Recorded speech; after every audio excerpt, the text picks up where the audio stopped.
afternoon. Do I have to use this? Yeah. Okay.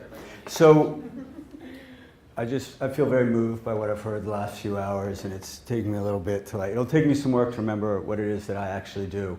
And it's also reminded me how incredibly privileged I am on so many levels to have inherited a relatively intact tradition and to have been given land to work on, which is formerly Mohawk and Schaghticoke land up in the Berkshires.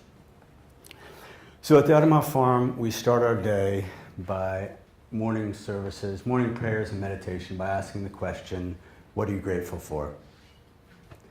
And then we go and we milk the goats and we feed the chickens and we schlep compost. And we have classes in the afternoon and evening on everything from liberation and oppression and just, topics that have been discussed here to biblical agricultural laws and what they mean to us today. So we do a deep investment into a small cohorts of young adults so they can go out and seed change in the world. And we'll talk a little bit later about what some of our alumni are doing. So the name of the farm is Adamah Farm. It's at the Isabella Friedman Jewish Retreat Center. You're all welcome there to visit. We'd love to have you. And work as part of a larger organization that's called Chazon, which means vision. And we kind of are the Judaism sustainability address for Judaism and sustainability.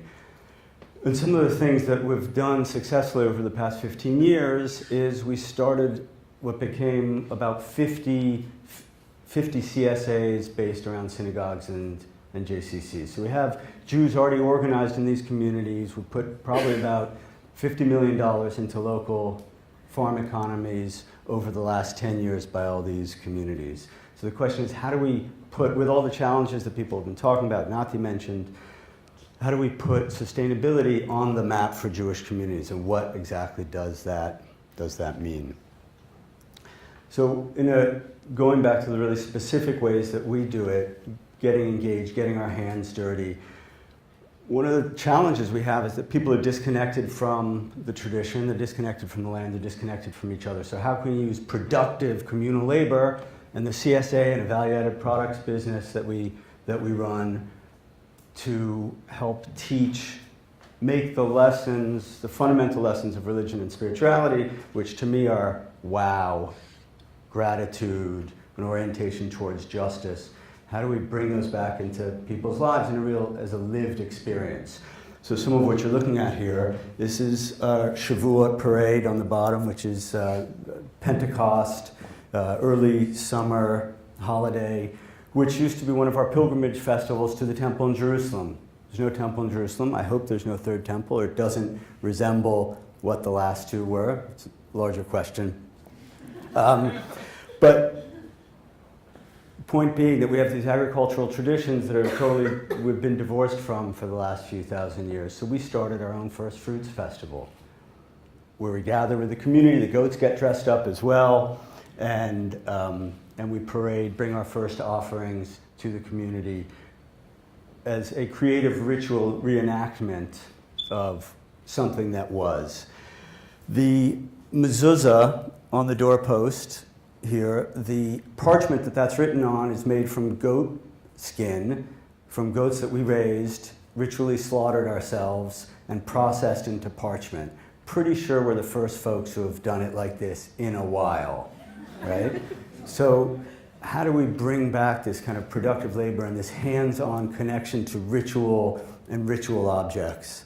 And that was also written by one of the handful of female scribes who are trained and qualified to do this work. And on top there's our compost yard. The stone that the builders rejected will become the cornerstone. It's obviously about compost to us. So what do we do to bring these kind of ancient wisdoms alive in our day, and how do they apply to us? What does Shabbat look like after you've actually been working, the Sabbath look like after you've been working really physically hard in a farm all week? What is it like to deliver 60 CSA shares in the suburbs of West Hartford to mostly affluent Jewish folks, and then drive across the line into inner city Hartford and deliver veggies to a low-income residential center, a residential center for low-income seniors, right? How do people experience that, crossing that line, and how do they understand food justice? And finally, these are some, I'm going to talk about investing deeply into these small cohorts of young adults, teaching some of the agricultural skills, reconnecting them to Judaism, building a network of folks, understanding how to run a small farm business with our value-added product and our CSA business, and how that helps to build the local economy. These are some of the ventures that some of our alumni have started, some of them probably in your area. And I'll just say that we're really, we'd be honored to have any of you as our guests, so come and talk to me about visiting. Thanks.